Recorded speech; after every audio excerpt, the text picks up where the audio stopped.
like I might choke up here.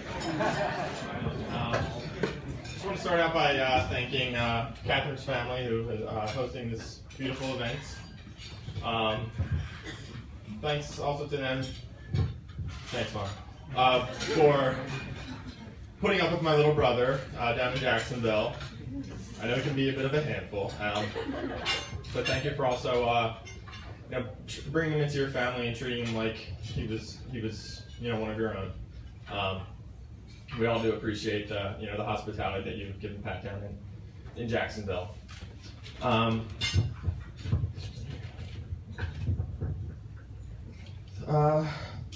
Through your guidance and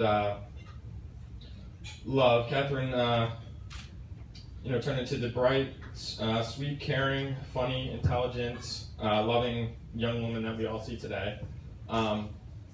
She's clearly also a little strange if she's marrying my brother, but they're in love, so don't worry about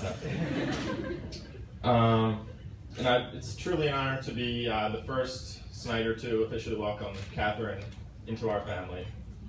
You are a great addition, and we're happy to have you.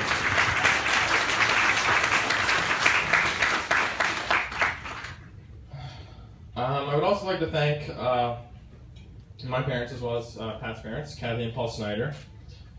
You raised a fine, upstanding man who is intelligent, extremely funny, caring, very good looking. I could go on and on.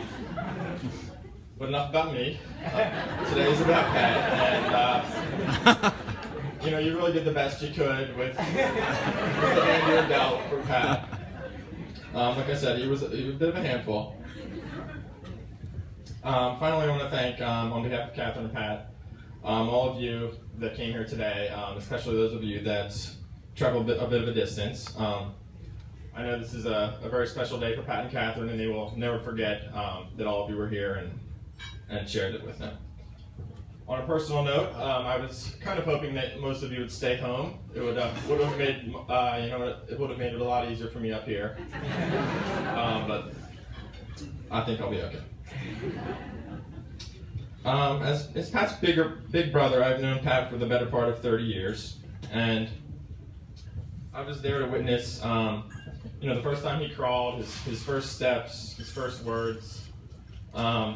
I was also the driving force behind some of his milestones, such as the first time he had to get stitches, the second time he had to get stitches, the first time he was hit in the head with a bat. I don't know what I was thinking on that one, but we didn't always get along, but I've always tried my best to look after my little brother. Whether it was carrying him into my parents' room and he would climb out of his crib as a baby, or fetching his beer and holding his beer today at the cocktail hour while he took pictures. I've seen Pat go from an annoying little kid to the slightly less annoying young man that you see today.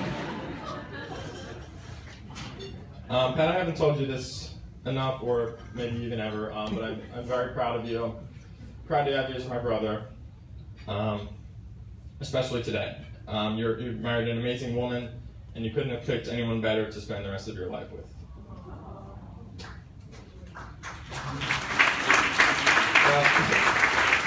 Aside from all the good qualities that I mentioned earlier, Catherine is a high school English teacher, so she is clearly smart, and she is a yoga instructor, so she is clearly in good shape. If anyone's interested, we might be able to convince Catherine to hold a hangover yoga class tomorrow. Some of you seem like you're going to be pretty banged up tomorrow, so see Catherine about that. She's also younger than you, which is not a bad thing. As much as I may joke about and with Pat, Catherine, you also did a pretty good job in picking the person you're going to spend the rest of your life with. And to sort of finish up, part of the Best Man's tradition is to read messages from those who have been unable to attend but who want to wish the couple well. I have but one message tonight. It is from the real best man and someone who loves you both very much and really wishes they could be here. It's from Pat's dog and Catherine's son and the dog-in-law, Leo. So if I could read a bit of what he gave me. Woof woof. Oh, I'm sorry. I had to translate it as well. I'm sorry about that. Some of you may not speak dog. So it goes, Dear Pat, congrats. I understand that in all the frenzy leading up to today's big day that you must have inadvertently forgotten to send me an official invitation. Don't worry about it. A nice doggy bag from this reception will help heal the many emotional scars. Now, even from my lower height and my somewhat colorblind eyes, I can clearly see the lovey-dovey way that you and Catherine look at each other, so I know what you've done today is the perfect step along life's journey. And for the record, in case you're wondering, if I take you as husband and wife from this day forth, I did. Just don't forget that doggy bag. And also don't forget that while you may be married, I'm still the man's best friend. If you want proof of that, Pat, lock Catherine and me in the trunk of your car for a half hour, and when you come back, see who is happier to see you. And whose tail is back.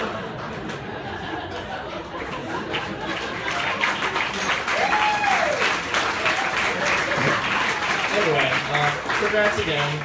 Don't forget that doggy bag. And remember, a dog is the only thing on earth that loves you more than he loves himself. So if everybody could kindly grab your drinks, whatever you have in front of you, and join me in wishing well to my brother and his new wife, Catherine. I love you guys. Best of luck.